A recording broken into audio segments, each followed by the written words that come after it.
नमस्कार, मैं नीरज पारिक आप सभी के साथ। ये मीम आपने कहीं ना कहीं सुना जरूर होगा कि ये गवर्नमेंट बिक गई है। ये गवर्नमेंट आखिर किसकी बात यहां हो रही है? आज जो ये लागू हो रहा है ये अमेरिका पे लागू हो रहा है, यूएस पे। ट्रंप के कुछ ऐसे स्टेटमेंट, ऐसे कदम उठ रहे हैं जिससे हर दिन वो पलट देते हैं और अपनी ही नई समस्या को वो पैदा कर लेते हैं।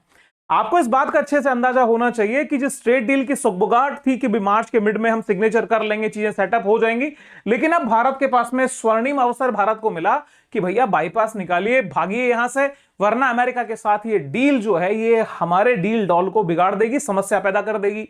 अब साहब होता क्या है कि कुछ मौका जब हमें मिला, भारत सरकार के निर्णय को अमेरिका ने भांप लिया और मीडिया में तुरंत खबर निकल गई कि इंडिया इस ट्रेड डील से बाहर जा रहा है। बिल्कुल सर, प्रामाणिक रूप से आज चर्चा इसके ऊपर करते हैं। अमेरिकन प्रेसिडेंट ने जब मागा का नारा दिया, मेक अमेरिका ग्रेट अगेन, और इसी के बहाने, इसी चर्चा को लेकर के ये अमेरिका के राष्ट्रपति पद की गद्दी पे ये विराज गए, लेकिन बातें में, बात करने में और उसको हकीकत में, उसको एग्जीक्यूट करने में बहुत अंतर होता है। उसी अंतर की कमी को पूरा करने के लिए दुनिया भर में ये युद्ध कराते फिर रहे हैं। युद्ध तो अभी अगले चरण में आया। पहले इन्होंने क्या किया था कि भारत से विशेष रूप में जिनकी मैत्रीपूर्ण संबंध थे, क्योंकि भारत के उस समय के सेंटिमेंट्स में ट्रंप को एक उस रूप में देखा गया कि ट्रंप सरकार बनेगी तो भारत के लिए फेवरेबल होगा, ये अजम्पशन भारत में थे। लेकिन साहब, जैसे ही भारत और पाकिस्तान का कॉन्फ्लिक्ट शुरू होता है और हमारा पड़ोसी अपनी दुम हिलाते हुए पहुंचता है अपने आका के पास में, बोलता है मालिक हमें बचा लो, बहुत कुछ बर्बाद हो जाएगा, आप हमारा साथ दीजिए, तो ये बोलते हैं कि आप हमारे लिए क्या करेंगे? इन्होंने कहा कि साहब सब कुछ तो उतार के रख दिया, आप बताइए क्या चाहिए? कि नोबेल के लिए हमें नॉमिनेट करोगे, पीस के लिए? बिल्कुल कर देंगे। ठीक है, रेयर अर्थ मिनरल्स तुम्हारे बलूचिस्तान में है, कुछ दोगे? ये साहब पेटी लेके पहुंच गए असीम मुनीन, और ये देखो मालिक आपके लिए लाए हैं। मतलब कुल मिला के जो ये कर सकते थे, चाहे इसको नमक सैल्यूट करना हो, सबके बीच बहुत कुछ इन्होंने प्रोपेगेंडा किया। दोस्ती के अंदर साहब मजबूती आ गई। मजबूती आई तो ट्रंप को कुछ और फेर लगे और उन्होंने भारत के साथ में अपनी दूरी बनाना शुरू किया। दूरी बनाने की शुरुआत के बाद जो सबसे पहला काम दुनिया के लगभग बहुत सारे देशों पे हुआ था, वो हुआ था रेसिप्रोकल टैरिफ। इनका बोलना यह था कि अब तक के इतिहास में होता ही आया है कि दुनिया भर के देश अमेरिका में माल भेज देते हैं, यहां पे टैरिफ ना के बराबर है, लेकिन अमेरिका का माल जब वहां जाता है तो बड़े हैवी टैरिफ लगाए जाते हैं। तो हम भी क्या करेंगे, रेसिप्रोकल टैरिफ लगाएंगे। मतलब अमेरिका पे जितना लगा रहे हैं उसका आधा हम आपके ऊपर चार्ज करेंगे। ये एकदम एक तरह से होता है स्कीम जैसा, ये लेकर के आ गए। टैरिफ वॉर जब ये शुरू हुआ तो इसको नेगोशिएट, ये एक्चुअली हथियार था। इन्होंने कहा जी आपको टैरिफ से बचना है, आप एक काम करिए, आइए चेयर पे बैठिए और डील करिए, ट्रेड डील करिए। भारत के साथ में समस्या ये बन गई कि इंडिया के लिए एक्सपोर्ट में अगर हम कहीं प्रॉफिटेबल हैं, यानी हमारा एक्सपोर्ट इंपोर्ट हमारे फेवर में है, वो यूएस एक बड़ा मार्केट, हमारा बड़ा भारी माल वहां जाए, वहां से हमारे को अर्निंग भी होती है। अब ऐसी स्थिति के अंदर ट्रेड डील हमारी एक मजबूरी जैसी स्थिति यहां पैदा हुई।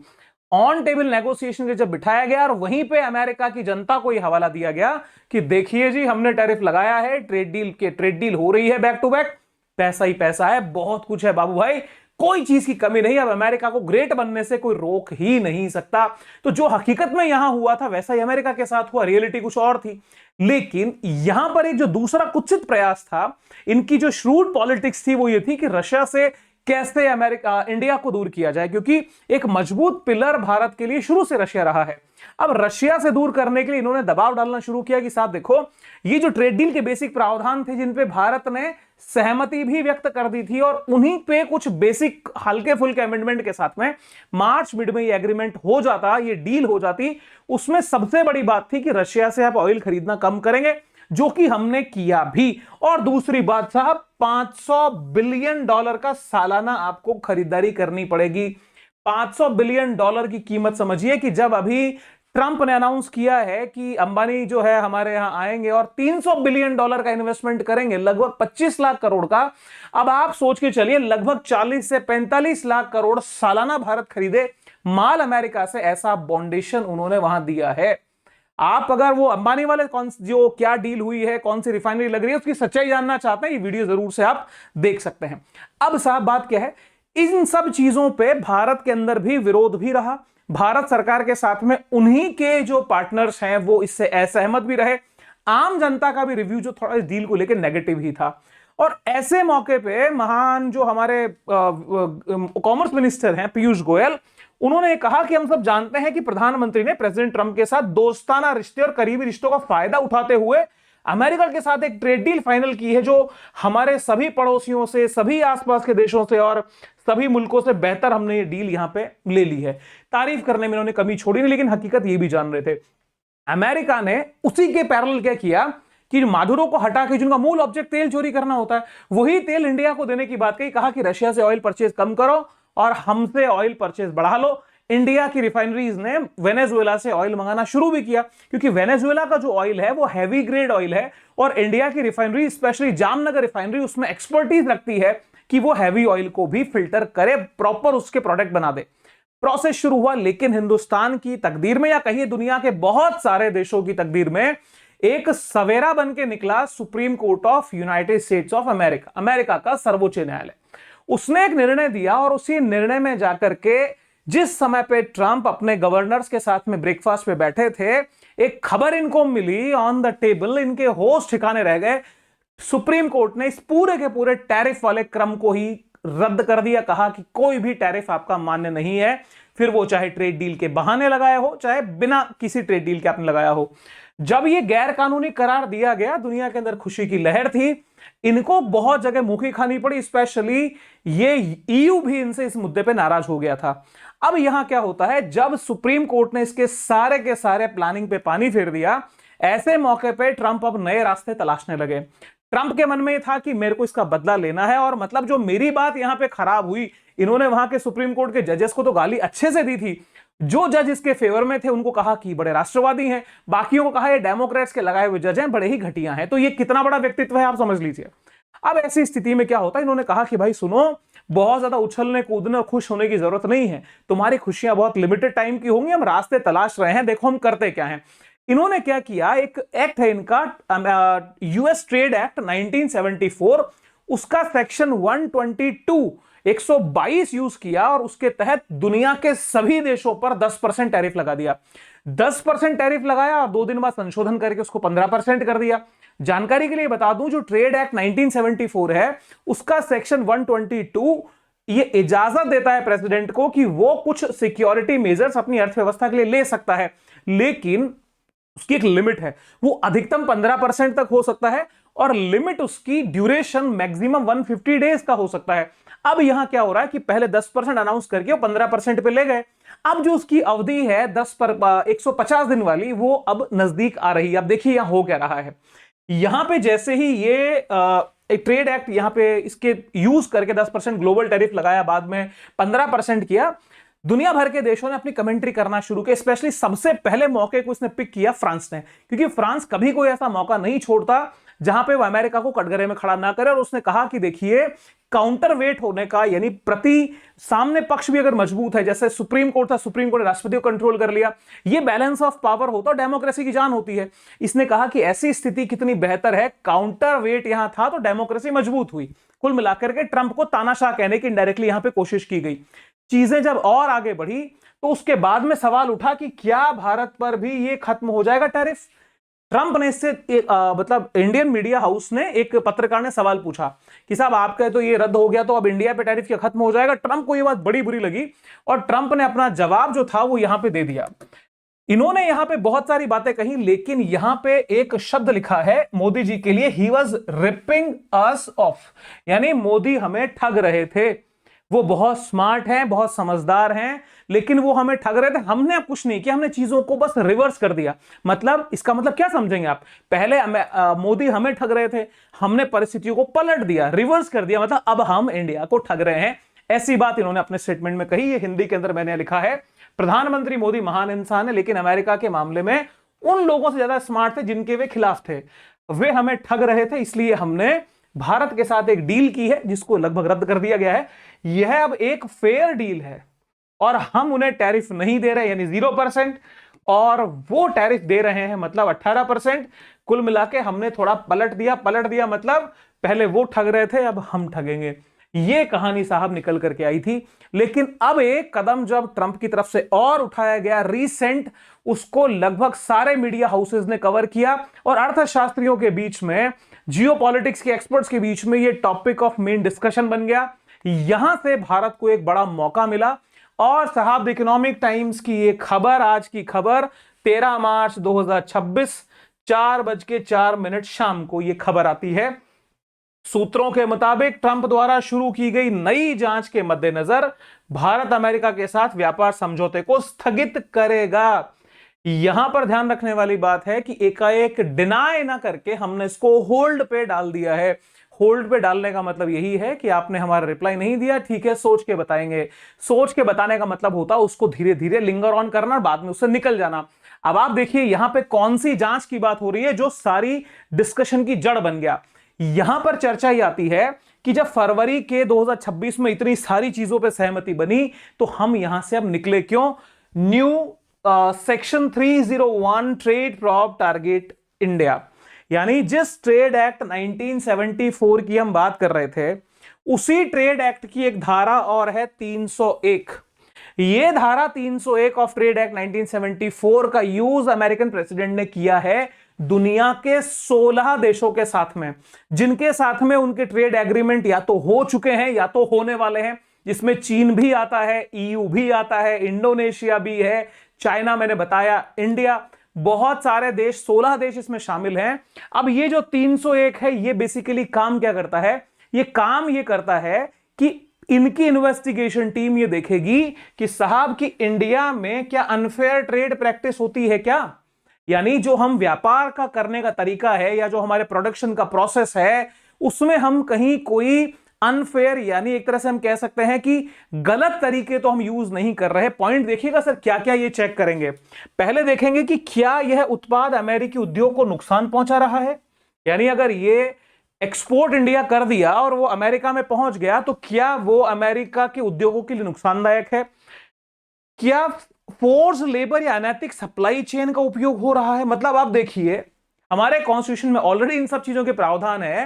अब अमेरिका जैसा देश इंडिया के इन चीजों को भी जांच करेगा कि क्या किसी प्रोसेस में कोई अनैतिक, कुछ इमोरल एक्टिविटी भी हो रही है, क्या जो है बंधुआ मजदूरी कराई जा रही है, बेगारी कराई जा रही है। अगर जांच में मान लीजिए समस्या दिखी तो ये और टैरिफ लगा सकता है या व्यापार प्रतिबंध लगा सकता है। अब साहब अब एक बात बताइए, एक तरफ आप ट्रेड डील के लिए आगे बढ़ रहे हो, दूसरी तरफ आप इस जांच को बिठा रहे हो, पीछे ऑब्जेक्ट क्या है। ऑब्जेक्ट बड़ा क्लियर है, थोड़ा सा समझने की देरी है, हल्की सी धूल हटाइए, चीजें सब दिखेगी क्रिस्टल क्लियर। हुआ क्या सर, आपको इस बात का पता है कि जब ये ट्रेड डील चल रही थी, बातें हो रही थी, टैरिफ लगा चुके थे दुनिया भर के, दुनिया के देशों पे, उसी समय सुप्रीम कोर्ट ने जब डंडा मारा तो इन्होंने उसी ट्रेड एक्ट की 122 धारा उठाई और दुनिया के ऊपर 15% टैरिफ लगा दिया। उसकी लिमिट 150 दिन है, बार बार आप उसे रिपीट नहीं कर सकते। अब जब आपने टैरिफ लगा दिया तो अब प्रेसिडेंट के पास में कौन से तरीके हैं, तो उन्हीं तरीकों को तलाशा जा रहा है कि अमेरिका क्या ऐसा करे कि राष्ट्रपति जो है अमेरिका का वो दुनिया के देशों को फिर से अपने काबू में ले। काबू में ले मतलब टैरिफ के प्रेशर में ले ले। तो अब ये इस जांच के बहाने, सेक्शन 301 के बहाने कमियां ढूंढेंगे, कमियां ढूंढ के क्लियर करेंगे। सुप्रीम कोर्ट भी क्या बोलेगा, बिकॉज रूल ऑफ लॉ है, लॉ ऑलरेडी बना हुआ है। अब उसी एक्ट के तहत ये कह देंगे जी हमारी जांच में ये पाया गया कि यहां पे अनफेयर प्रैक्टिस हो रही है, यह पर्टिकुलर प्रोडक्ट हमारी अर्थव्यवस्था के लिए खराब है, तो इनके ऊपर हम विशेष टैरिफ लगाएंगे। टैरिफ लगा करके फिर वही नेगोशिएशन का दौर, तनाव का दौर। तो ऐसी स्थिति में भारत ट्रेड डील कर ले, कल को जांच में 50 कमियां निकाल के बैठ जाएं तो हम तो हर के रहे ना घर के। मतलब हमारे साथ में क्या होगा। कुल मिलाकर के यहां पर अमेरिकी सुप्रीम कोर्ट ने ट्रंप के पहले वाले कई वैश्विक टैरिफों को अवैध घोषित किया, तो अब यहां पे नए टैरिफ लगाए जा सके उसकी रास्ता जो है वो सेक्शन 301 जो है उसके थ्रू ढूंढा जा रहा है। यानी 122वां सेक्शन 122 का यूज तो ऑलरेडी कर ही चुके हैं, उसकी मियाद खत्म हो रही है 150 दिन वाली। तो अब ये सेक्शन 301 के तहत जांच करवाएंगे, जांच करवा के कमियां ढूंढ लेंगे, कमियां ढूंढ के टैरिफ फिर लगा देंगे। बस ये इनका शॉर्टकट है। तो इसकी चालबाजी समझ में आई ना, कितना ये किस, तो भारत सरकार ने कितना बढ़िया मौका ढूंढा और इन्हें होल्ड कर दिया। अब जैसे ही होल्ड कर दिया तो यहां पर नाम मैं एक बार मिस कर रहा हूं, ये रहा इनसाइड दिस सर्जियो गौर। ये सर्जियो गौर जो है ये भारत में अमेरिका के राजदूत हैं। तो सर्जियो गौर ने अपना स्टेटमेंट दिया इंडिया टुडे के एनक्लेव में ये थे। इन्होंने कहा कि India is a very tough negotiator. भाई इनसे मतलब इंडियन लोगों से नेगोशिएट करना बहुत मुश्किल है। अपने मन की भड़ास इसने पूरे कॉन्क्लेव में निकाली है अच्छे से, लेकिन जो ये बात आई इसका मतलब इनको पता है कि अब इंडिया बैकफुट पे जा रहा है उस ट्रेड डील से। और जैसे ही ये ट्रेड डील वाली खबर गई, शेयर मार्केट में हलचल बढ़ गई।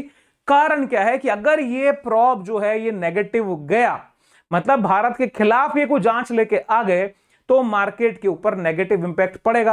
अब आप एक चीज समझिए, भारत ये ट्रेड डील क्यों होल्ड कर रहा है, उसका एक फैक्टर और है। मान लीजिए कि ट्रेड डील होल्ड करके हम एटलीस्ट नेगोशिएशन की पोजीशन में तो हैं कि भैया 50 कमी ढूंढ ढूंढा के बैठ जाओ, अगर कुछ गड़बड़ किए तो ये ट्रेड डील हम फाइनली बंद कर देंगे। अगर तुम फ्री होकर निकलते हो, क्लियर करो, उसके बाद में ट्रेड डील फाइनल करो फेयर तरीके से। तो मार्केट को भी इंडिया के इस कदम से हौसला मिला है और ये चीज दिखा रही है कि भारत ने प्रॉपर डिसीजन लेकर के अब कम से कम एक मैच्योरिटी वाला काम यहां किया है। अब ट्रंप के साथ में समस्याएं 50 हैं।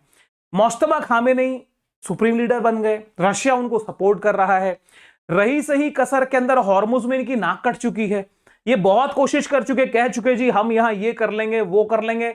आप कल एक वीडियो बनाया था, शायद आपके देखने में रह गया हो, तो इस वीडियो को जरूर देखिएगा।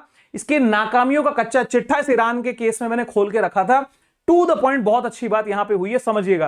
तो हॉर्मुज से मार्केट पूरा गड़बड़, पेट्रोलियम सप्लाई है नहीं, क्रूड 7वें आसमान पे, ये कोशिश कर रहे हैं झूठ बोल के कि हम एस्कॉर्ट दे रहे हैं, कभी कह रहे हैं नहीं जी मामला युद्ध कल खत्म हो जाएगा, परसों खत्म हो जाएगा।